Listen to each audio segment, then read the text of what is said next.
yo, it's your boy Juice. And it's your boy FENiX. Welcome back to another episode of Fresh Popcorn Podcast. You know, I got to do my horns, bro. I know you hate Lot it. of horns. Lot of horns. You know what Too else many I horns, love? Too much. You know what else I love? What? Send help, bro. Wow. I'm going to give you that one. So today we're coming at y'all with a review for the movie Send Help, starring Rachel McAdams and Dylan O'Brien. Hey man, you want to get into the let's get into the trailer, bro. This is something new. Like I said, when we did it before in the past, we're gonna try to give y'all the trailer and see how that works out for us. If y'all like it and you love it, tell us. If you don't, We need the feedback. We need to know. Hey man, we're trying something new. I'm going to be frank with you. You are smart. I know that you are great with numbers, but I just don't think you got it. As an executive, I see no value in you. Does that make sense? Zero. I'm sorry, what? You know we have the Bangkok merger coming up. Prove me wrong. Oh, Linda, before you go, I forgot to mention I've received a few complaints about you. Complaints? Noxious odors. Oh, God.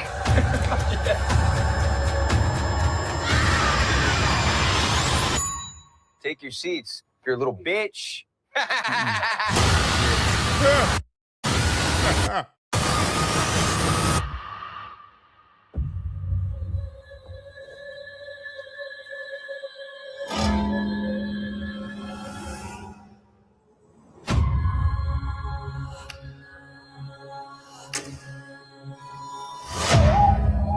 The coast joined the land of the living.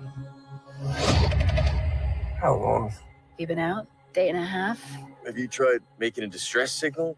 Or a bigger fire? I was busy trying to keep us alive. But getting us out of here, that should be your focus, not being Susie Homemaker over here. What did you just say to me? Let's not forget, I'm your boss. You work for me. We're not in the office anymore, Bradley. No help is coming. You just have to accept that this is how things are now. You ever hunt? I think I like it. You are stuck with an asshole boss. Just like I was. Although I'm betting I am a much nicer boss than you ever would have been. Except for maybe this part.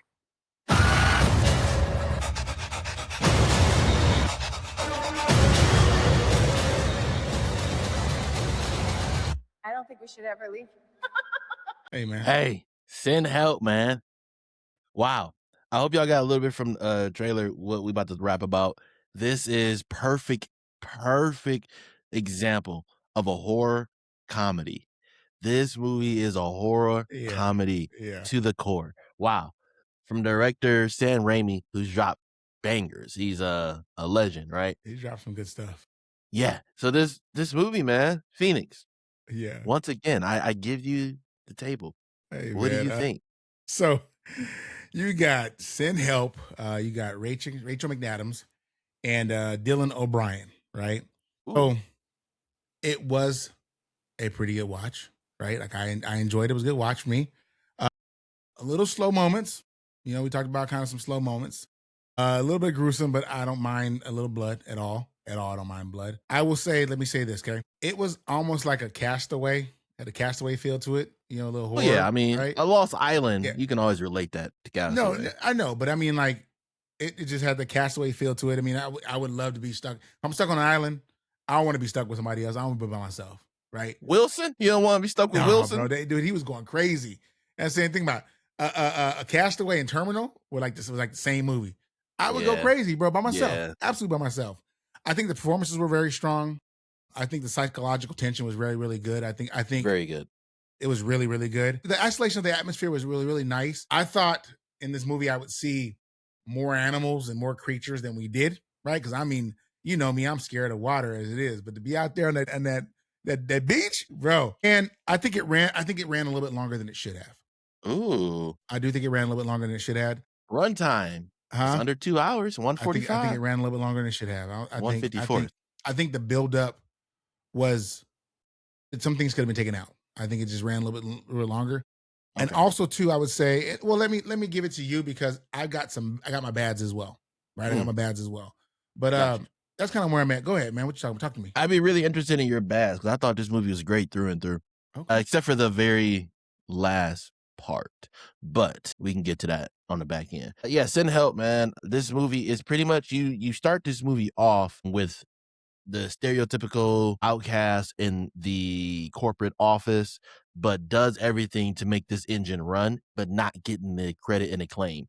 Then you have the hot shot. Nepotism, man. He is his father's company. He took it over after his father passed. His father promised Linda Little, Liddle, Little. Low. The father promised her a promotion to be a VP VP. Hot shot, straight out of college, comes in after his father passed, just promotes all his buddies. All his buddies is in his frat, all his homies, and just kind of runs it. That's how he runs the company now. And just being a terrible boss. This is a terrible boss. But at the beginning of this movie, there's a lot more characters, and then they kind of all die off because they go on this trip. They go on this trip, and then they all die on this airplane crash. Dude, except for Rachel McAdams and Dylan O'Brien. So then you're stuck. This movie is an hour and 54 minutes long. So you're stuck with an hour and 45 minutes of just them two, right? Of them on. So I believe like their dynamic, their chemistry on film, fantastic. That's what really drove this movie. Yeah. That slow burn you talked about, it was building that tension that was needed in these kind of movies. So I appreciated this movie so much because of that. The slow burns that we got, the slow moments in this movie that we got, it built the tension. So it made it even better on the back end. So I appreciate that. Man, so Rachel McAdams she plays this character, Linda, who's obsessed with the show Survivor. She wants to go on Survivor. So if you're stuck on an island with somebody who has this skill set, maybe not as crazy, but has that skill set. The man, broken-hearted woman. Yeah, boy, she thrived on this island. Yeah. Like, she also thrived in her job too. She thrived in her job, but she did it in an unorthodox way. She made tuna salad at her desk. It stunk. She didn't take care of herself. So she thrived, but she didn't have the social skills. Being isolated on the island, she thrived. She this is her domain. This is where she wants to be. And then kind of fast forward through the movie, she does not want to leave. This is exactly where she wants to be. The send help title of this movie was Dylan O'Brien asking for help, not Rachel McAdams. Yeah, she wouldn't have. She didn't need it. She didn't want any help. Not one bit. She didn't want to come back. She was better there. She didn't want to go back to her regular life. Yeah. She was like, why don't we just stay here? It's better. And so the beginning of this movie, I love the paradigm switch. The beginning of this movie, I felt bad for Rachel McAdams' character, Linda Little. Back into this movie, I felt terrible for Bradley, the character, Dylan O'Brien's character, Bradley. Felt terrible for him. I was like, bro, you gotta get off this island. Well, he had a broken leg in the beginning. He had a broken leg in the beginning of the movie, and she healed him up. So I think those two things really set this movie apart for me. Well, how you can kind of compartmentalized and was like, oh my God, I felt bad for her because what he was doing to her. But then it instantly switches yeah, she is insane. She's crazy. He needs to get out of there, right? Yeah. So I like a movie that is able to make you switch who you hate, the protagonist and antagonist. You switch them right on the spot. And also the slow moments that build that dynamic, the dynamic that build the slow moments for me. I appreciated that. Well, you kind of missed the Final Destination scene on the plane. No, I loved it. I loved it. My doggy bone, he got his tie caught. If you don't get sucked out of an airplane, you kind of just want it over with, right? I'm either in front of the propeller, the fan. I'm either in front of it, so I go straight into it. I'm dead instantly, right? Or I'm behind it. Cool. I just got to fall to my death, right? No, dog got stuck by his tie out on a door, and he's just hanging, his head smacking on the window, and she lowered the screen so she ain't got to see his head smacking on the window. It was this movie. I don't jump, bro. jump scares don't get me. I anticipate it. This thing had 2 jump scares in this movie that got me. So fast forward through this movie. Dylan O'Brien, he had a broken leg. She pretty much gets his leg back together. She's caring for him. And then like he slowly, him being like that asshole boss, he kind of slowly like he realizes really quickly that the power dynamic has completely shifted. Yeah, he doesn't have that dynamic anymore. So she's taking care of him. He rebels a couple of times, but she got his ass. She got him. So the one time he rebels, he drugs her, right? So he has this poison. Kind of makes So she's teaching him how to make sushi. Like I said, she's thriving on his island, right? So she teaches him how to make sushi, how to survive. He ends up making a makeshift raft. So one night he said, "I'm gonna make you dinner." He makes her dinner, makes her sushi. He drugs her, right? Makes her paralyzed. She can still see everything, but she's paralyzed. Can't feel anything in her body. He runs out, getting the raft. Of course, he didn't do it right because she didn't teach him everything, which was on purpose, right? Yeah. So he washes back up on shore. Now, once he washes back up on shore, she ties him up, get him, right? So then we go to the next scene to where she has him tied up on a tree post. Tree post, yeah. She had him tied up on a tree post. Earlier, there's a little seed that they blend in the movie. They have a blue octopus to where like that's what he used to neutralize her, and she used the same thing on him. So like now he can't feel anything. She has a knife, and she was like, she tells a story about how this dog needs to be neutered when she was a kid. Her dad taught her about like how a dog needed to be neutered to calm him down, so he obeys. So that she's telling the story while the camera work fantastic on this scene throughout the movie, but this scene in particular, all you see is like for him shoulder up. That's all you see. It's from him shoulder up. Yeah. So she's talking. You see her pull off his pants, pull out his drawers. Yeah. She had his knife, put it in the fire, sterilize it. She was like, "So you got to neuter a dog so they don't disobey anymore. So you know what we're gonna have to do." So then you see he can't move. He's paralyzed, can't do anything. You see like his face work just fantastic. Tears start coming down his eyes because he know what's about to happen. We in the crowd know what's about to happen. Yeah. I'm about to cut his junk off. So he listens. Yeah. So then, as a viewer, you've seen tense moments like this. He was like, "It's not gonna happen. It's not gonna happen." Like, what's going to happen to make her stop? Camera work. All you see is shoulder up. Out of nowhere, blood splats on his face. You like, my God, she did it. She did it. She did it. And he is bawling. He can't feel, but he's bawling. She holds up her dead rat. I'm like, yo, this movie's insane. That was one jump scare because I'm like, it's no way she about to cut off his jump. And she was like, "Next time, I am." And he falls in line after that, right? He wasn't fucking around after that. Second jump scare, which I feel like this can absolutely be cut out the movie. It had no purpose in the movie. It was just for what? He has a fiance. Fiance's been looking for, they've been on the island for like 6 months at this point, right? All the search parties have ended. Nobody's looking for him. Fiance still looking for him, hire her own private search party. She ends up finding them on this island. Rachel McAdams' character, Linda Little, does not want to leave this island. Nope. He ends up killing his fiance or whatever, right? The fiance had a very individual, like, wedding ring, right? Like, you knew it was engagement ring. You knew it was hers. He found it on the island. It was a hand sticking out the sand. It was his fiance's hand with the wedding ring sticking out. Why it was left that way, I don't know. But it was. He goes to attack Linda Little, whatever. That doesn't work out well for him. But out of nowhere, I'm trying to think like what happened before this, but out of nowhere, it's dark. It gets dark. It's dark outside. The devil just pops out behind Rachel McAdams. You remember this part? Yeah. Out of nowhere. It had no relevance to the story. Yeah, none. Zero. But it made you jump. Because it came from nowhere. And I probably won't be able to find like a clip to show people like how out of pocket this, but out of nowhere, it's just like, picture somebody just coming from behind me, like just directly behind me, just a devil, and then go straight away. I'm like, bro, what is this? what is this? Yeah, that was my only gripe with this movie, except for the end. I think it was very, very predictable when it comes to like really. Yeah, I think it was predictable, bro. I mean, I mean, I think we've seen stuff like this before. You know, especially with like the twist. You mean at the end? What was the twist at the end? Let's get into it.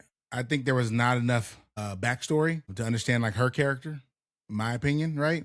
Like it'd have been nice if they saw her, you know, her getting left the altar or something, just something to show. You mean like, you know, her not being happy, why she's not happy, why she's the way, why she transitions. Maybe she was clean cut and took care of herself before. Something like that would have been nice. Again, there could have been more that could have been done on this island. Like she was handy as hell. She was super handy. She could have made a mansion her damn self, right? She's making cabanas. Hey, she was making sushi, y'all. Okay, sushi. And I think they could have done a lot more with the environment. Yeah. Okay. Right. And I'd be honest with you, bro. And this is kind of where we talked about. We're going to talk about in a minute, but I think it just kind of abruptly ended. Like it did. Yeah, it did. I mean, like it just kind of was like, wait a minute, like there should have been more to it.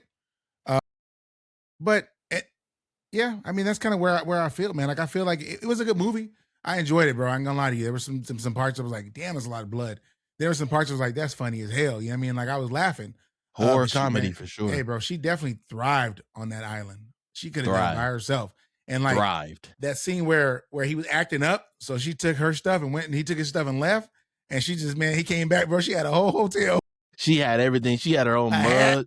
She had her own Owala hat. She made life. So the twist of this movie, this deserted island they are on, right? One day she took him on an excursion around the island when his leg got better.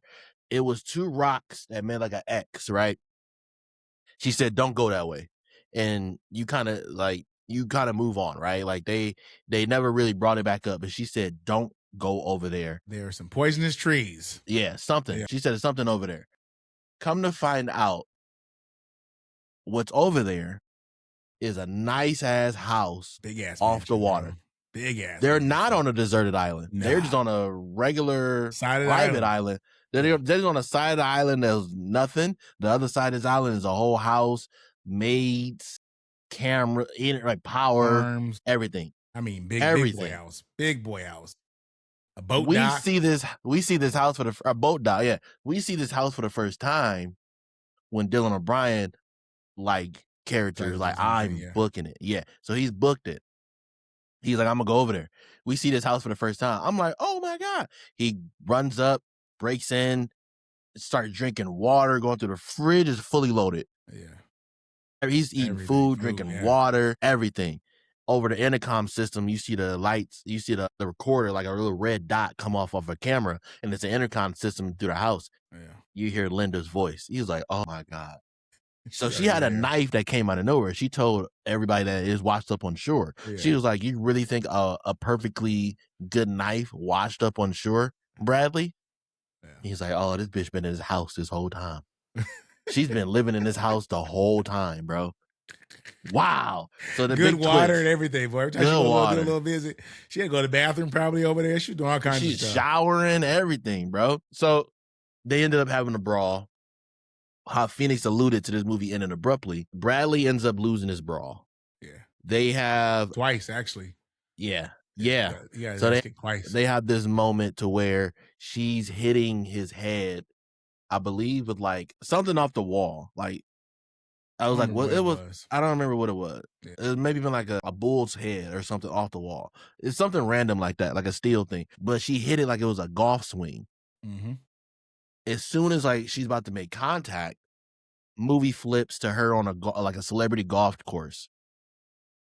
Come to find out, it's a year later, time jump.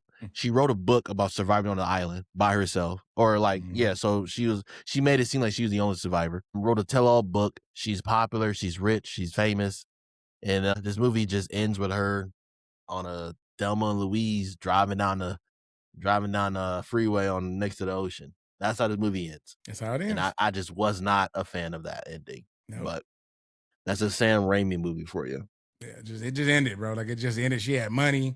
She was golfing. And mind you, the part of it that makes the golf side funny is because that's all him and his buddies were talking about was golfing and doing that little fake little Yeah. swing. But yeah, man, it's very ironic. Very ironic. That's how it started the way it ended, basically, in some cases, right? But yeah, I mean, again, not a bad watch. Not a bad watch. Yeah. So FENiX, what you gonna rate this movie? Bro, Send help. I'm not even gonna give it a drum roll because it was plain popcorn for me. Plain Jane is crazy work. Wow. It wasn't fresh popcorn. It wasn't buttered popcorn. It was right above stale, right? Mm. The storyline was fun. Like I said, comedy horror. I don't know if they got anything that's kind of like, you have the sitcom or you have the rom-com, right? I wonder if they'll come up with something that's like horror comedy, right? In this genre, because I think was something that's like that's a like horror scary comedy. movies, kind of the same area. Movies, but I think scary movies more funny than it is comedy. I mean, sorry, serious, right? Yeah. But yeah, man, I give it plain popcorn. Absolutely give it plain popcorn. When I watch it again, dude, there's parts I really enjoyed of this movie. That part when he thought he was about to get off with that raft, that was funny as hell, bro. That bad boy, it was falling apart. He wasn't even nowhere, it was just falling apart. And then again, that scene when I said when he took off and said he was gonna do his own thing, man, and that storm came, he was having a hell of a time. Then he had to come over there and beg and everything. But yeah, I give it plain. What about you? Plain Jane. All right, so Send Help, starring Rachel McAdams, Dylan O'Brien. I'm gonna give this buttered popcorn. Butter, man. I'm telling you, man, I don't jump at movies. This movie gave me 2 good jump scares. Because it made you jump, you don't give it buttered. I don't. Jump scares don't do it. Like, I don't get jump scared. So 2 good jump scares. Also, the way it made me pivot the antagonist and protagonist of this movie, like I said earlier, the antagonist and protagonist, the way I was rooting for her. He's an asshole boss. He deserves everything he gets. To at the end of this movie where she's absolutely crazy. I hope he kills her when they had that big fight at the end. I hope he gets away. Like, the way you can make me flip flop like that, I thought that was really good storytelling. Not a fan of this movie at the ending, the abrupt ending. Not a fan, but throughout the island, watching her thrive and him suffer, but him learn, and then that big surprise when they're not on a secluded island, just an island, just with a nice mansion. Yeah, good twist. I appreciate that. So you saying with your buttered popcorn, right? Comment. You saying that you watch it again? Absolutely, I will watch Send Help again. Call bullshit. I'm just saying. Hey, y'all. Like we said, y'all check it out. Tell us what y'all think about Send Help. We both agree to disagree. Again, you're welcome, Will. But we excited that y'all check it out. If you've seen it, let us know in the comments. Shoot us a DM. We'd love to see if you got a DM about it, man. We'll talk about it. I mean, shit, I don't think we got much more, Juice. I don't think we got that much. I mean, there's some other stuff that we've watched, and we'll probably come around with it. I know I did see, is it Solo Mio? I think I seen it. With the little Kevin James. Not bad at all. And a little bit of TV here and there. We saw, what is it called? Housemaid. Yeah, that's a movie, but yeah, I got you. It's a movie. And it's not bad. It's just very predictable. Very, very predictable. But I think it's a decent watch. It's not something I rewatch again. Oh, what you think about what? Housemaid? Yeah. I never will watch again. Extremely predictable. This is bad rewatch. I mean, Housemaid was dog shit. I'm sorry. Nah, bro. Extremely predictable. Yeah, I'm not for I mean, and now at the end of the movie, she's just like the husband abuser killer now. Like now she's the one. She's her. Fuck out of here. She's getting hired. She got hired. Also, too, I started The Burbs with Keke Palmer. I was recommended to watch that. Yeah. So I think I'm on episode 2 or 3. I haven't got a chance to really dive into it, so maybe we'll give y'all something on that. If you've seen it and you highly recommend it, say something. Talking about TV, man. House, The Night of the Seven Kingdoms, bro. Game of Thrones spinoff with Duncan Egg. Wow, what a show, bro. What a beautiful breath of fresh air for Game of Thrones. Like, that is the show. It makes me really want to go back and watch the original series. I mean, this is very time apart. The story of Duncan Egg was probably 100 years before the Dance of the Dragons that we saw. Man, wow, what a show. What a show. Finished it? Yeah, it's 6 episodes. There's a very, very good show, man. Okay. Yeah, the last episode was this past Sunday. So yeah, it's all said and done. Man, talking about great TV right now, huh? The Pit. Boy, I hope you caught up on The Pit. The Pit we on that. The Pit is shooting fire every week. One of the best. It's a good show, man. It's hard for me to watch any other medical drama after this. It's hard for me to. I've got to let some episodes stack up because I don't like to wait. I hate waiting, man. Like, I'll be like, don't look online, don't look at no social media, don't look at nothing about The Pit. And now, boom, watch 3 episodes. Now, wait. Yeah. And I watch it. Like, that's how I've been doing it. I even went back and watched a little bit of the first season. Gotcha. Just because I really like the way they put everything together. The character, I think the character choices were excellent. I think you know what I love about the show more than anything? What do you love about the show? I love how the camera transitions from person to person. Like, a camera will come over here, it'd be right here, and then whenever this person that was already there leaves, the camera goes with them. I like that trend. I like those transitions like that, man. But yeah, if you ain't watching The Pit, you missing some hell of a. You missing out for sure. Absolutely. Yeah, absolutely. And The Pit is one of them shows. Like, for those of you that don't like medical shows because they've done them wrong, I will say The Pit is done right. And if we wrong, and I'm pretty sure Juice will agree with me, we wrong, let us know we wrong. Nobody gonna say nothing to it because we ain't wrong. We ain't wrong. If you don't like The Pit, sorry, Helen Keller. Like, what are you talking about? Sorry, Helen Keller. Fuck out of here. If you don't like The Pit, you're Helen Keller. You can't see or hear this shit. Sorry. You might as well be blind. Fuck out of here. Tell them to read a book. If you don't like The Pit, read a book. Yeah, what are we talking about? Read some Hey, man. Hey, bro, I think that's it, man. With that said, y'all, we appreciate y'all, man. Recommendations, we love them. If you got any recommendations, shoot them our way. You know we watch TV. I think I'm gonna make something to say we watch TV. Okay? A shirt? Yeah, I'm gonna get a hat to say a shirt or something to say we watch make a shirt. TV. A you shirt? Watch TVs. Make a shirt. Make a Fresh Popcorn official shirt. Put a logo on the sleeve. Yeah. I watch TV okay. and movies. Gotcha. Put movies on the back or some shit. Hey. All right, man. All right. With That's Fresh Popcorn. I'm your boy Juice. I'm your boy FENiX. We out. Check us out next time. We out. Peace.